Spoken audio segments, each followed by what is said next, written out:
Hello, collective. So, tingnan natin. It is your situation, ha? Tarot Angels, just give me 3 cards. Timeless po to. Current situation ng aking collective para malaman natin kung para sa kanila ang reading na to. So, yup.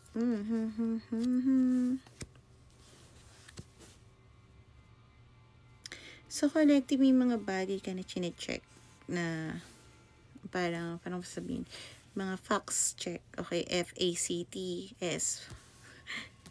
Parang gano'n, no? About commitment, about sa divine feminine sa buhay mo. Yung chismis tungkol sa kanya. So, yap, no? Divine feminine gender aside, kasi lahat tayo may divine masculine at feminine energy. So, I think, chinecheck mo yung mga sinasabi ng mga tao or nakukuha mo mga petty na balita about sa kanya sa online, no? Kasi parang sinusure mo kung ito yung taong para sa'yo, no? What's gusto ko sabihin, but hindi mo ba kayang i-trust yung intuition mo about this person? Okay, so tingnan natin. Tama ba yung mga sinasabi ng mga tao sa person ng aking collective?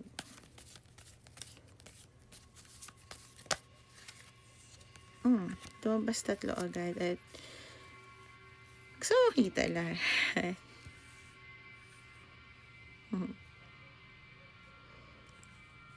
Okay.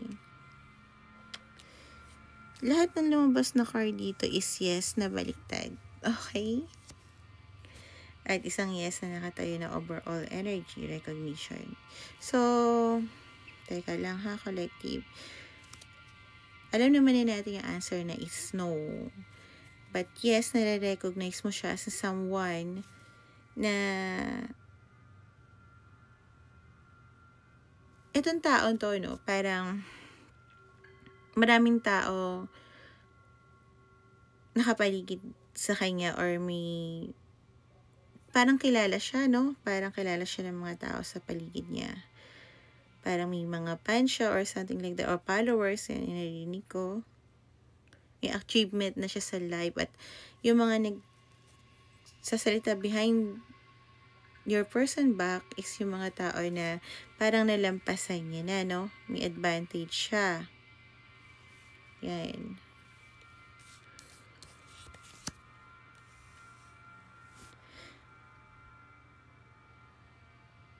No. Okay. May yes dito. Yes, totoo din yung sinasabi about sa kanya. 3 or 12 might be resonate. Na kung about sa stagnation ng nangyayari sa buhay niya at negative patterns na dinidetach niya sa sarili niya. Yes, totoo yun. Nasa detachment siya. Yes, na bumubuo siya ng bagay na mare-recognize siya unti-unti. No. Yes din dahil no pala to, no? No, yes, na nagde-detach siya sa mga negative patterns. Okay? So, kung yun yung isa sa mga tanong mo. At ito naman, no. No din.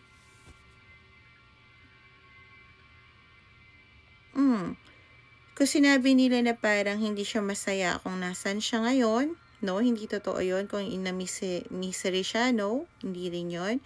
Parang yung lahat ng pangarap niya ay nawala, no, hindi rin yun. Okay? I think, ang totoo dun is, dahil nga nakita mo na, ikaw kasi kaya to na kaya sa overall energy, alam mo sa totoo na your person is building something, okay, na kung ano man yun, no, hindi ko kasi din alam, pero I think, stability nga, no.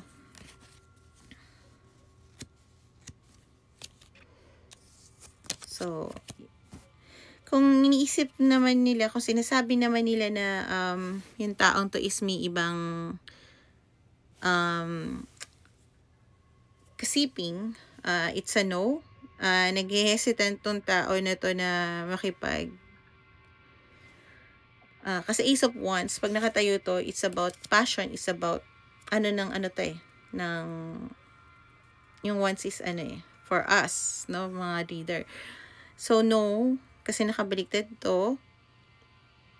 Ayaw niya nang ma-waste yung time niya sa mga ganong klaseng, one night stand or pling-pling.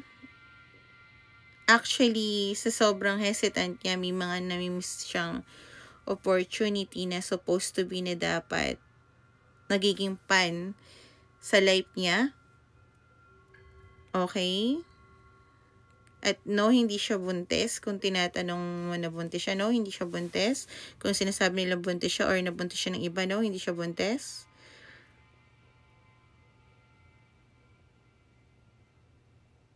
Nag-hesitant siya makipag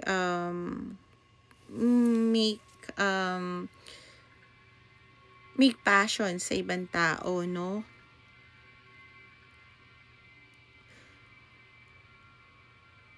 Parang sasabihin ko sana, if this person is, ikaw lang nakakalam good at bed, nawi-waste yung yung talent niya dahil hindi niya nagagamit yun. Okay? So, kung yun yung mga tanong mo, yun.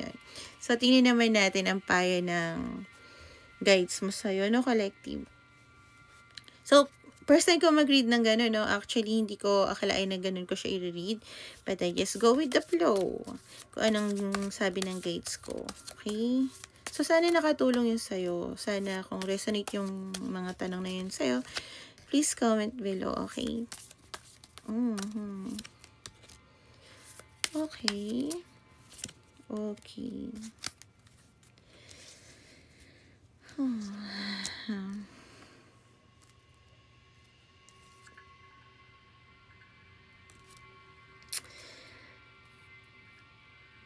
There will be a revert in this connection number 4, which is always parang 4 of Wands, 11-11 might resonate. Revert sa connection na to. I'm sorry ha, it's supposed to be pan. Pero parang nakita ko, eto kasi kung sino man ang Divine Masculine sa inyo, matutupad yung wish niya. Pero, I think, kaya hindi natutupad. Supposed to be matutupad, no? Kasi andito yan eh. Pero sabi ng guides mo, kaya hindi natutupad, is may mga tao na kulang ka financially, maybe, hindi ko narinig na nakuhanan ka ng pera or may nawala sa'yo or mawawa sa'yo. At yung mga iniisip mo na gossip ng mga ibang tao sa connection na to, no? I'm not saying na sa kanya lang. I think sa connection yung pareho, parang iniisip mo kung anong sasabihin ng ibang tao.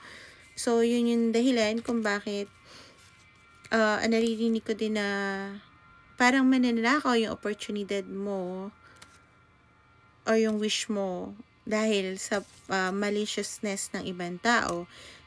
Kaya, pero yes, there will be a rebirth, pero kailangan mong i-secure ang sarili mo, no? I-secure ang sarili mo, not just money, emotionally. Kasi tayo, kung maniniwala tayo sa ibang tao, instead of our intuition or instead kung ano yung nararamdaman natin, well, I don't think na dapat na guluhin natin ang buhay ng ibang tao kasi even na makuha mo yung tao ng person mo, kung araw-araw mo siya pagbibintangan ng ganito or ganyan, ng ganon, na hindi ka secure sa sarili mo eh. Hindi ka sure sa intuition mo or something like that, I think the best is to let go. Okay? Actually, kung hindi ko talaga alam, no? I'm not in your shoe, pero yun yung para sa akin.